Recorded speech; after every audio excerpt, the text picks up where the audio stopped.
Hello everyone, welcome back to the channel. Do you know data analysis के projects में जो major challenge होता है वो होता है to clean the data and 90% projects fail होते हैं because of the poor data cleaning. In this video, I will show you 7 magical SQL queries which will be very helpful while cleaning the data. इसको आप repeatedly अपने projects में use कर सकते हैं. And if you are a beginner, then you are most welcome because ये जो project है बिल्कुल scratch से start होगा. और इस प्रोजेक्ट के खत्म होते तक आपका जो कॉन्फिडेंस लेवल है वो डेफिनेटली बहुत बूस्ट होगा.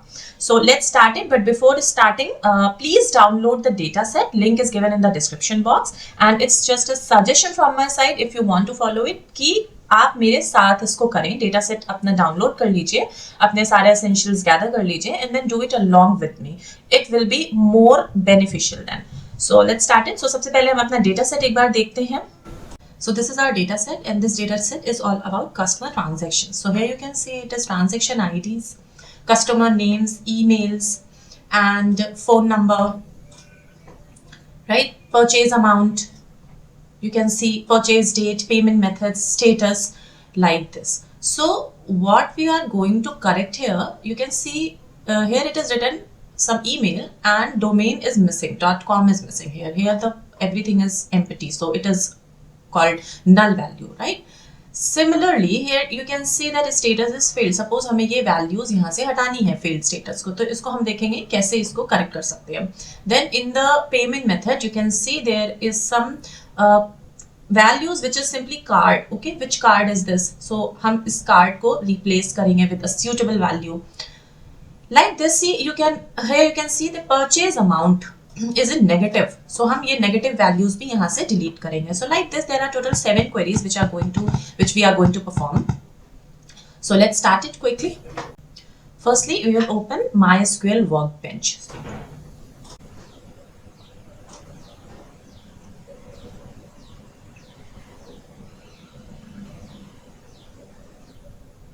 Okay, so MySQL Workbench open हो गया है. अब हमारा जो सबसे पहला step होगा, so our step 1 is always to create database.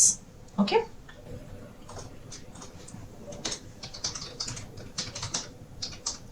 so for creation of the database we have to simply put the syntax. और इसका सिंपल सा syntax होता है create database और फिर उस database का नाम. तो हम लिखेंगे create database और इसका नाम हम रखते हैं customer db. Okay, now we have to run it. After running you have to refresh from here. So जब आप refresh करोगे तो आपको यहाँ पे customer DB आपने जो database create किया है वो यहाँ pop up होके आ जाएगा. Okay, अब हमें SQL को instruct करना है कि जो भी अब हम काम करने जा रहे हैं वो इस database के अंदर ही आए. So we will write use customer DB. Now all queries will execute under this database. Okay, so इसको रन करते ही आपने देखा ये बोल्ड में आ गया. It means now we are in this database. Okay, अब जो सेकेंड स्टेप है this is to create the tables. So अब हमें टेबल्स क्रिएट करनी है. टेबल क्रिएट करने का जो सिंटेक्स है वो होता है create table. Okay, and then हमें टेबल का नाम देना होता है. So the name of this table, let's take customer transaction. Okay, now अब हम सारे कॉलम्स के नेम देंगे one by one along with their data type. अगर आपको डेटा टाइप कॉन्सेप्ट में कुछ भी प्रॉब्लम है सो इसका एक वीडियो मैंने शेयर किया हुआ है और उसका लिंक डिस्क्रिप्शन में है, तो प्लीज आप एक बार गो थ्रू करें. तो अब हम सबसे पहले कॉलम की तरफ चलते हैं. तो हमारा जो पहला कॉलम था वो था ट्रांजैक्शन आईडी, राइट? सो हम यहाँ लिखेंगे transaction ID.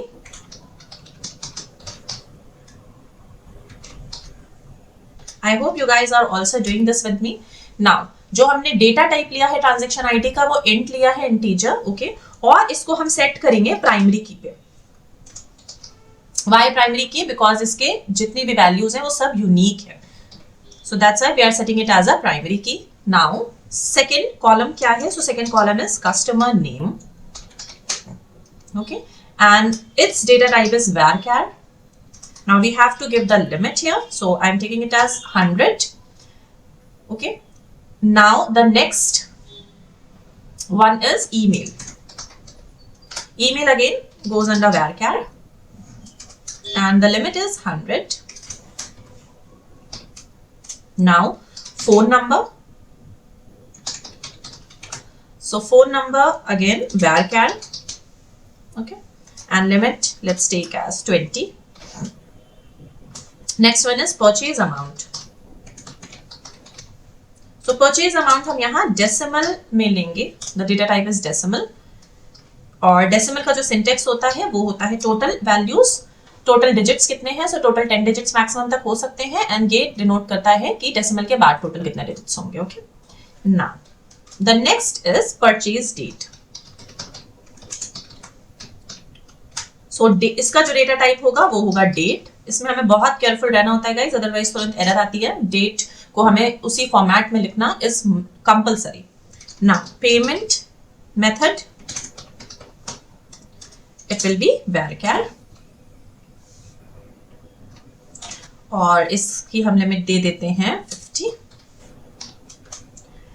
And the last one is status. Okay, and status is again varchar and its limit is 20. Right? Now it's time to close the bracket and put the colons. Now we will run this query, and after running this code we can see that our table is created. How you will see? You have to refresh from here, and after refreshing you can see this arrow icon over this table, and here our customer transaction table is being created. The structure is basically created. So you can see the column names are appearing here. Now we have to populate the data. जितनी values हैं, number of rows we have to populate here. So for that we have to come here in this table section, and you can see our table name, customer transaction. Here the table icon is here. So we have to right click over here and then we have to click on this, which is table data import wizard. Basically we are going to import the data. Now we have to provide path of the data set. So this is the path. Let me confirm once. Yeah, this is our path, and then we will do next. So it is asking use existing table or you want to create new table. So yes, जो भी table हमने भी बनाई है उसमें ही हम अपना data insert करेंगे. Now here you can see the source column and the destination column. So you have to match them once कि जो भी source में जो columns हैं वो हमारे destination column के according हैं या नहीं हैं. And then next again. Now next one more time, and then you can see that our importing process has been completed. Okay, so again next and then finish. It is a very small data set, so the number of rows were basically very small. It's not a large one. So इसने बहुत कम time लिया है. अगर ये large data set होगा then you have to keep patience क्योंकि थोड़ा सा ये ज़्यादा time लेगा, but nothing to worry about. So now come and let's check कैसे लग रही है हमारी table. So this is our table. Okay, ये transactions IDs हैं सारी. And then all columns and all values are here. Now one by one we will rectify all the messiness here. All our 7 queries one by one. For that we will open new file from here. Okay. Now we will write our first query, and which is we will fill the missing email address with a placeholder. Okay. Here you can see email is missing. At the 4th row there is no email. Okay, so basically we are going to fill this. अगर ऐसे और भी कोई rows हैं पूरे data set में, so वो एक default हम email generate करेंगे, उससे fill हो जाएंगे. ठीक है. So सबसे पहले हम safe update mode को disable कर देते हैं. इससे हम अब जो भी update कर रहे हैं वो possible होगा. Otherwise update करने के बाद जैसे हम रन कराएंगे अपना कोड वो एक एरर थ्रो करता है. ठीक है. सो हमें ये कोड लिखना होगा सबसे पहले जब भी हम कोई अपडेट करने जा रहे हैं. Now we will write update. What we are going to update? We are going to update customer transaction table. Okay, and here we are going to set the email as unknown example.com. आप यहाँ पे कोई भी default email अपना set कर सकते हैं as per the requirement. Now where email equals empty. It is saying we are updating customer transaction table. Okay, उस टेबल में हम क्या अपडेट कर रहे हैं? जो ईमेल कॉलम है उसको सेट कर रहे हैं इस वैल्यू के थ्रू, ओके। और उस कॉलम में किन किन स्पेसिफिक बॉक्सेस को हमें सेट करना है, तो वेयर जहां पे ईमेल की वैल्यू क्या है वो एक एम्प्टी स्ट्रिंग है, ओके, एम्प्टी वैल्यू है। So once we will run it, let's run it now, okay. So one row has been changed. Now let's check the result. So here you can see, let me enlarge it. See, this value was empty, right? So now it is replaced with the unknown example.com. unknown की spelling mistake हो गई, no worries. अब हम बढ़ते हैं अपने next query की तरफ. And next query के लिए हम नई फाइल ओपन कर लेते हैं और our next query is identify and remove duplicate values based on phone number, okay. values की जगह make it records now, fine. So for that we will have to remove the duplicate records. अगर phone number repeated वे में है तो उन records को हम delete करेंगे, ठीक है। जैसे एक बार डेटा सेट देख लेते हैं। जैसे ये फोन नंबर का कॉलम है, ठीक है, इसमें हम देखते हैं क्या क्या डुप्लीकेट रिकॉर्ड्स हैं। सो these are the duplicate records. You can see 7890 number 2 times, 333 number 2 times, okay. So इसमें हम किसी एक रिकॉर्ड को ही रखेंगे और नेक्स्ट रिकॉर्ड को हम रिमूव कर देंगे, okay. So let's do it now. I am going to write the code. So what we have to do, we have to delete something. So will use delete, okay. कहाँ से delete करना है? From customer transaction table से, ठीक है। क्या condition होनी चाहिए? Where transaction ID not in, ठीक है। नॉट इन में क्या, अभी I will explain it more, just wait guys. So select star from select minimum transaction ID, okay, from customer transaction table and then group by phone number as temporary table. See here, basically two steps are here. First step is saying to delete, okay, delete what? Everything else, क्योंकि यहाँ not in है, तो जो भी इस result में आ रहा है वो छोड़ के बाकी सब कुछ बचा हुआ हमें डिलीट करना है, ओके। और जो सेकेंड स्टेप है वो इसको बता रहा है, तो इसमें क्या रिजल्ट आएगा? वो आएगा मिनिमम ट्रांजेक्शन आईडी, जिसको हम अरेंज करेंगे फोन नंबर के according. Now let's see it. See, this is our step 1, okay. Suppose we have phone number and transaction ID and other data. तो phone number में ये दो सेम है, duplicate phone numbers हैं। इस phone number की जो ट्रांजेक्शन आईडी एक 100 है और एक 105 है, ठीक है।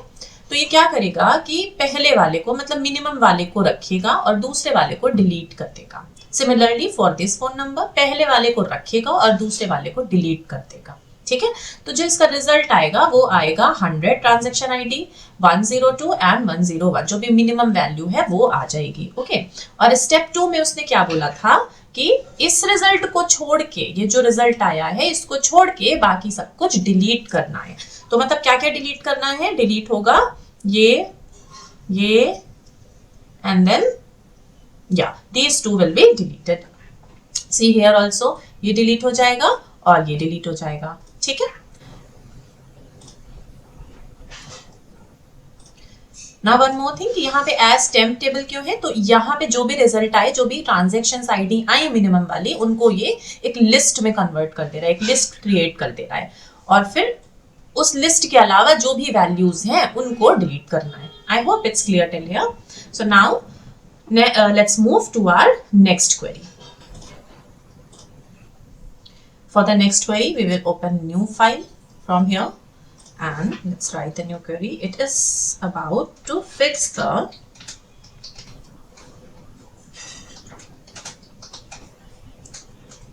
Fix email format issue. So हम अभी एक एग्जांपल लेते हैं, जैसे कि यहाँ पे आप here in this you can see कि यहाँ पे डोमेन मिसिंग है, .com इज मिसिंग। ठीक है, सपोज यहाँ ऐसे वैल्यूज को हमें फिक्स करना है, तो इनको कैसे करा जाए? For that we will have to write update, okay, the name of the table जिसमें हमें अपडेशन करना है, और फिर सेट ईमेल, ठीक है, email as what, as concatenation of, concat मतलब क्या होता है? दो चीजों को जोड़ना,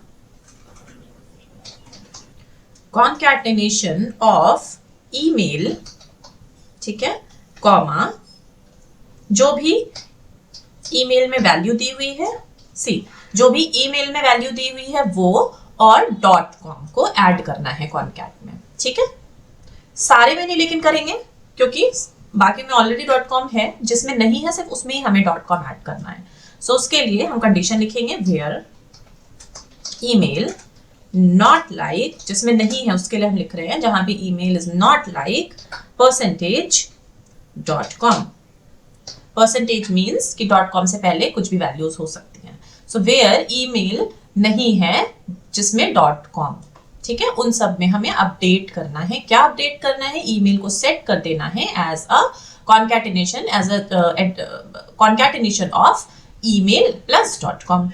Okay, now colon and run it. Fine. Now let's see if the changes are visible. So it was, which table it was, guys? It was this one, right? Alice.Johnson @example. After doing this fixation, we can see Alice.Johnson now has domain also. Fine. Now let's move to our next query. Next query के लिए नई file open करते हैं। Now in this query we are going to write, this query is query number 534 number. So we are going to standardise payment method name. आपने देखा था कहीं पे सिर्फ कार्ड लिखा हुआ था, राइट? सी यहाँ पे जैसे सिर्फ कार्ड लिखा हुआ है, सो कार्ड मीन्स व्हाट, तो हमें यहाँ पे मेंशन करना होगा कि ये क्रेडिट कार्ड ही है। तो इस तरह के डेटास को हम कैसे अपडेट कर सकते हैं? So for that we have to write update. किसको अपडेट करना है? कस्टमर ट्रांजैक्शन टेबल को। क्या अपडेट करना है? हमें सेट करना है उसमें पेमेंट मेथड का column,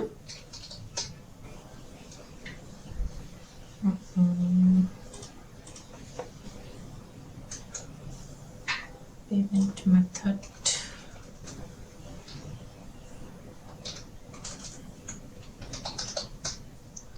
equals credit card.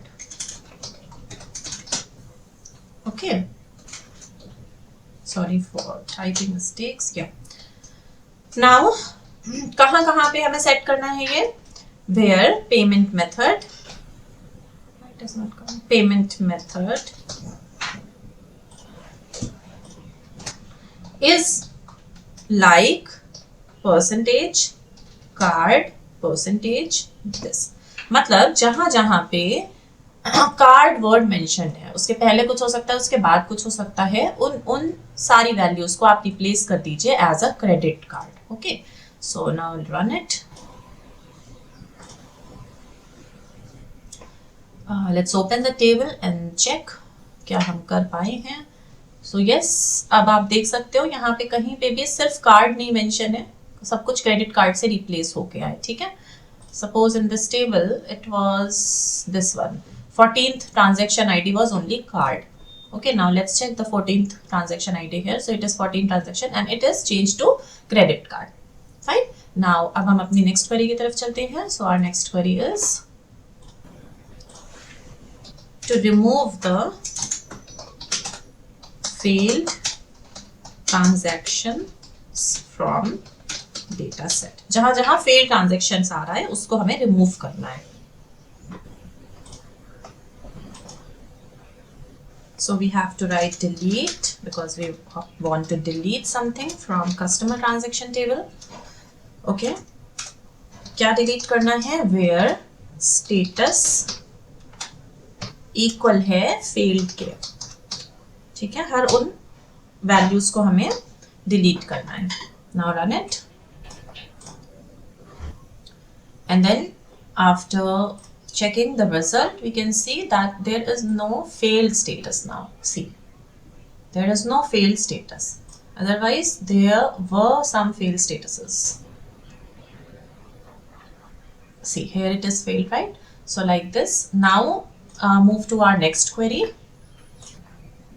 Open the new file from here and let's write a new query, and this query is query number 6. So sixth query is saying to replace negative purchase amount, okay, with null. जहां पे भी negative values हैं purchase amount में, उसको हम null से replace करेंगे. So for that we have to write update. इसको अपडेट करना है, कस्टमर ट्रांजैक्शन टेबल को अपडेट करना है. Okay, where we are setting the purchase amount as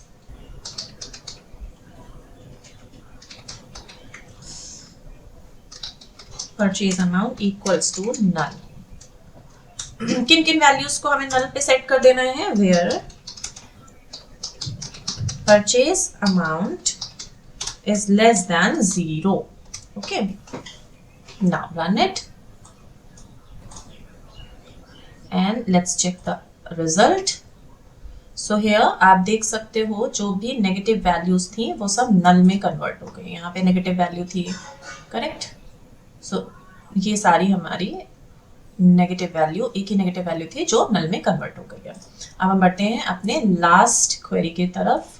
So last query is about 1. Capitalize the first letter in customer name. Okay. जो भी यहाँ पे आप कस्टमर नेम्स देख रहे हो, इसमें कहीं कहीं पे फर्स्ट लेटर कैपिटल में नहीं है, जैसे कि ये एलिस का ए, ईवा का ई. So we have to change it into the capital ones. Okay. So कैसे करेंगे? For this we need to write the update, क्योंकि हमें कस्टमर टेबल को अपडेट करना है. And then we want to set customer name here as a result of concatenation of what. किसका किसका concatenation होने वाला है, क्या क्या चीजें जुड़ेंगी? तो सबसे पहला है जो भी है उसका अपर वर्जन. ठीक है, अपर वर्जन किसका? Left comma customer name comma 1 and lower version of the substring, remaining part. So substring customer name comma 2. Okay, और जहां पे भी कस्टमर नेम नल नहीं है, where customer name is not null. ना एक बार इसको फिर से समझते हैं. ये जो आपका अपर लेफ्ट है, लेफ्ट मींस ये एक्सट्रैक्ट करेगा कस्टमर नेम से पहला लेटर, पहला first letter it will extract. Okay, और उसको एक्सट्रैक्ट करके अपर केस में कन्वर्ट कर देगा. देन ये हमारा अपर केस आ गया, सपोज ए आ गया आंसर. ठीक है, कॉमा. अब ये क्या है? लोअर स्ट्रिंग में कन्वर्ट होगा. क्या कन्वर्ट होने वाला है? तो सब स्ट्रिंग. इसका मतलब है कि ये बचे हुए पोर्शन को एक्सट्रैक्ट करेगा. बचा हुआ पोर्शन कहां से? तो वो सेकेंड लेटर से. ठीक है, कस्टमर नेम में जो भी सेकेंड लेटर होगा वहां से बचा हुआ जितना पोर्शन है उसको एक्सट्रैक्ट करेगा. सो इसका रिजल्ट आपका आ जाएगा ए, और इसका रिजल्ट आ जाएगा बचा हुआ पूरा name which is lease space Johnson. ठीक है, उसको ये कॉन्कैट कर देगा. अब सारे में नहीं ऐसा करना है, सिर्फ उन कस्टमर्स नेम में ये चेंजेस होने हैं जिनकी वैल्यू नॉट नल है. ठीक है, मतलब जिनकी वैल्यू नॉट नल है, simple. So this is it. Let's run this. Okay, let's check the result. So here you can, it is throwing an error. So what is the issue? Yeah, here it is written Concat. Spellings are Concat. Okay, अब हम इसको फिर से run करते हैं. Fine. Now let's see the result. So here you can see it is written Ellis Johnson. Capital में आ गया, right? Eva is also converted to capital. So this is it guys for this video. अभी मैं आगे और इस तरीके के प्रोजेक्ट्स लाऊंगी. ये बहुत बेसिक लेवल था. इसके बाद फर्दर कुछ basic level, then medium level and then advance level के प्रोजेक्ट्स इस पे अपलोड होंगे. तो आप इसको सब्सक्राइब करना मत भूलिएगा. So take care and see you soon with new interesting project. Bye bye.